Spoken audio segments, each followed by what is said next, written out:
Halo Halo. selamat datang lagi di Podconomics yang ke-9. WG, pembahasan kita bulan ini apa nih? Udah gak sabar gue pengen bahas. Waduh, tenang dulu dong. Yang pastinya topik hari ini nggak akan kalah menarik dengan topik digital ekonomi yang kita bahas bulan lalu nih. Apa tuh emangnya, Wek? Jadi, Podconomics kali ini akan membahas tentang circular ekonomi. Tapi sebelum bahas circular ekonomi, pada tahu nggak sih sebenarnya seberapa banyak sampah plastik yang dibuang di Indonesia nih? Kalau gue sih kurang tahu ya. Tapi tenang aja, hari ini kita kedatangan tamu yang spesial banget nih, yang bakal bahas bareng kita tentang hal ini. Boleh. Kita langsung sapa aja kali ya. Oke, ayo. Halo, Oke. Jo. Halo Kak Jojo. Halo. Halo semua, perkenalkan nama gue Jonathan dari Bisekon angkatan 2018. Wih, langsung perkenalan diri dia. Ko Jojo Oke. katanya waktu itu nih ya, dengar-dengar pernah ngelakuin research nih mengenai banyaknya sampah plastik di Indonesia. Nah, dari data research-nya seberapa banyak sih sebenarnya sampah plastik di Indonesia? Oh ya, pernah sih waktu itu pas semester 5 nih kalau nggak salah. Jadi awalnya itu negara kita ini dianggap sebagai penyumbang sampah laut terbesar di dunia setelah China. Dan kalau dilihat dari data survei NKP, Indonesia sendiri itu menghasilkan 6,8 juta ton sampah plastik dalam setahun. Dan yang paling menunjukkannya itu sebenarnya bukan hanya dari jumlah sampah, tapi nyatanya itu hanya 10% dari 6,8 juta ton sampah plastik itu yang didaur ulang. Separah itu ya ternyata ya. Wah, gila sih. Gue juga baru tahu loh, ternyata benar-benar sebanyak itu 6,8 juta ton per tahun lagi. Udah gitu nggak sampai setengahnya bisa di-recycle. Nah iya itu benar. Pantesan aja kemarin gue tuh pernah baca dari riset Jambeck Research Group, kalau Indonesia tuh ternyata ranking kedua setelah negara Cina dalam hal worst marine polluter, karena banyaknya sampah plastik yang dibuang ke lautan oleh Indonesia. Benar nggak sih, Jo, itu? Iya benar banget. Jadi sebenarnya penting banget nih tema circular ekonomi yang bakal dibawain hari ini. Penting sih, tapi gue masih belum ngerti nih. Sebenarnya circular economics itu gimana nih secara mendetail? Beda nggak sih sama linear economics? Kan itu dapatnya baru di semester 5 ya, di matkul environmental economics. Bagus nih pertanyaan lo nih, Wek. Mungkin Jojo bisa jelasin ya, Jo. Oke, boleh. Jadi circular ekonomi itu sebenarnya satu konsep ekonomi yang tujuannya itu buat ngurangin waste sama manfaatin barang dalam waktu yang lebih panjang. Bedanya sama linear ekonomi itu, linear ekonomi kan produksi barang terus-menerus, akan sumber dayanya tuh selalu ada, nggak terbatas. Yang circular sama linear itu, kalau di linear, output atau barang jadi itu biasa dibuang setelah selesai digunakan atau udah habis umur. Tapi kalau di circular ekonomi, output itu bisa diproses ulang biar dijadiin input atau bahan dasar yang bisa hasilin output baru. Jadi konsep ini itu bisa bantu negara-negara, termasuk Indonesia, buat mencapai sustainable development. Oh, mungkin circular economy tuh bisa dikaitin kayak thrift shop gitu kali ya. Jadi kayak baju-baju lucu yang dimodified gitu, jadi model yang baru, ya nggak sih? Tapi ini kenapa pembahasannya jadi baju lagi nih? Ini udah topik bulan lalu. Kenapa bahasnya jadi baju lagi? Tapi bener kok yang dibilang Ilma, itu salah satu contoh nyatanya circular ekonomi yang kita lihat. Kan, gue bener. Nah, sebenarnya kalau dalam hal plastik itu, ada berapa bisnis nih di Indonesia yang nerapin circular ekonomi? Banyak ya ternyata ya. Ada beberapa ya. Keren juga bisnis-bisnis di Indonesia. Ternyata banyak juga nih yang peduli sama lingkungan, sekaligus bikin value barangnya itu tetap ada. Iya bener. Jadi waktu itu kelas gua ada tugas dan kelompok gua itu pernah interview ke bisnis namanya Robris Gallery. Dia tuh ngolah kembali plastik kayak botol-botol plastik yang biasa kita minum, dijadiin produk baru kayak tempat duduk, kotakan piring, jam, tas bunga, dan banyak lagi. Kebetulan banget gue kemarin juga sempat ngecek page yang mereka gitu, dan mereka barang-barangnya lucu-lucu banget sih. Waduh, kalau barang-barangnya udah lucu-lucu tuh pasti biasanya calon pembelinya udah salah fokus duluan nih. Ih, lucu gitu kan. Tapi kalau gue lihat-lihat emang keren-keren sih konsep sama hasil akhirnya sih. Benar banget. Iya bener.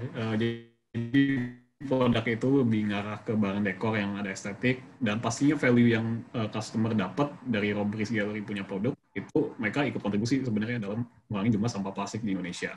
Wih, Jojo nih kayaknya tahu banyak banget ya hal-hal yang berbau tentang environmental. Gue aja dari tadi dengerin udah dapet insight banyak banget nih dari penjelasan Ko Jojo nih. Bener banget. Tapi mungkin kita geser dulu sebentar topiknya. Kalau boleh nih, Jo, cerita mungkin dari kisah lo sendiri tuh yang berkaitan dengan gerakan non-plastik tuh udah ada belum sih, Jo? Mungkin gue mau lebih ngomongin soal salah satu manfaat botol plastik bekas yang gue baru tahu pas ngembangin ide buat Biskat di semester 3. Jadi, ini mau bikin sesuatu dari plastik yang didaur ulang, dan di saat itu gue baru tahu kalau botol plastik bekas yang diproses dengan baik, itu bisa jadi benang buat bahan dasar jadi kain, yang akhirnya nanti bisa jadi baju atau jadi tas gitu. Bahkan botol plastik itu bisa didaur ulang jadi botol baru buat air minum. Kayak model botol barunya Aqua tuh yang bening, yang ada stiker. Tahu kan ya? Iya, tahu. Jadi sebenarnya kalau dikumpulin itu, botol-botol plastik dari botol sampah, itu bisa dijadiin bahan dasar buat berbagai produk baru. Tapi kita kan tahu di Indonesia, sampah tuh banyak yang nyampur. Jadi agak susah biar botol bekas bisa diproses ulang dengan cepat gitu. Wah, gue kaget banget sih, gila, dari botol plastik diolah jadi benang bisa jadi baju lagi. Wah, gue jujur belum pernah dengar sih ini sih. Sama banget, gue juga kaget banget tadi pas denger. Mungkin Jo, gue pengen tahu sih awal mula kenapa lo mulai tergerak buat untuk mendalami gerakan minimal plastik itu. Jadi gue rasa sih dulu karena gue nonton digital campaign tentang plastic waste. Abis dengar beberapa campaign tentang seberapa parah dampaknya plastik terhadap lingkungan, gue baru nyadar kalau dulu gue tuh pakai plastik banyak banget, dan itu kontribusinya ke kerusakan lingkungan. Jadi walaupun kita sebagai manusia itu susah banget lepas dari plastik karena banyak banget manfaatnya, gue mulai berinisiatif buat ngurangin plastik sebisa mungkin. Kayak bawa kantong belanja sendiri, bawa botol air sendiri dari rumah. Gue merasa hal kecil yang kayak gitu ikut berkontribusi ke ngurangin limbah plastik.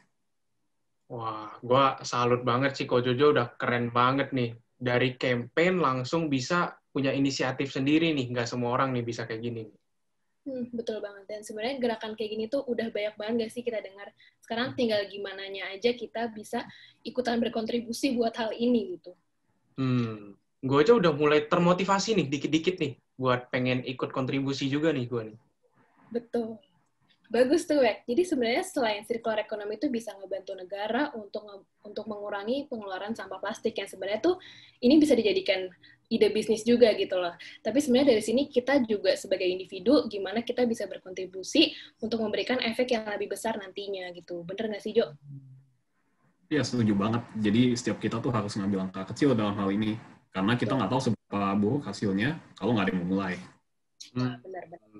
Jadi kalau boleh gue simpulin nih, dari topik kita hari ini, pembelajarannya yaitu kesadaran kita dalam masalah lingkungan harus ditingkatin lagi nih, khususnya dalam sampah plastik. Ya.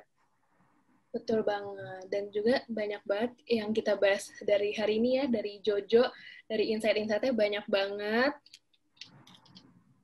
Kita juga nggak cuman belajar tentang sampah plastik nih, kita juga mendapatkan insight juga nih tentang apa sih sebenarnya circular economics ya dari penjelasan Ko Jojo tadi. Nah, Ko Jojo, thank you banget nih udah meluangkan waktu dan udah mau berbagi insight-insightnya dalam Perkonomics episode bulan ini.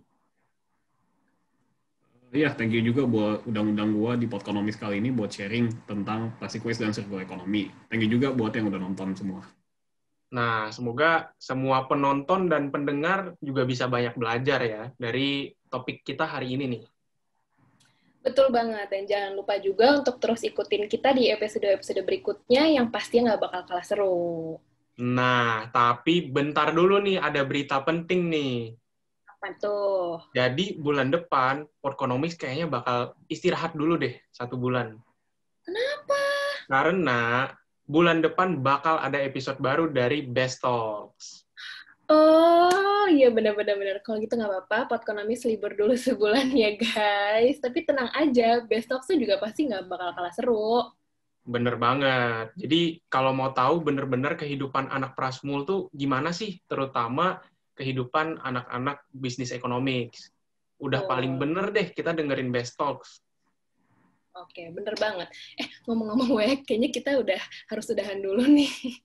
Waktunya udah mati. Iya, waktunya udah hampir selesai ya. Kalau gitu, sekali lagi thank you banget Ko Jojo udah mau luangin waktu untuk menutup. Kita pamitnya bareng-bareng kali ya. Kompakan. Boleh. Boleh. 1, 2, 3. Bye-bye. Bye-bye. Sampai jumpa di Podconomics selanjutnya. Dah.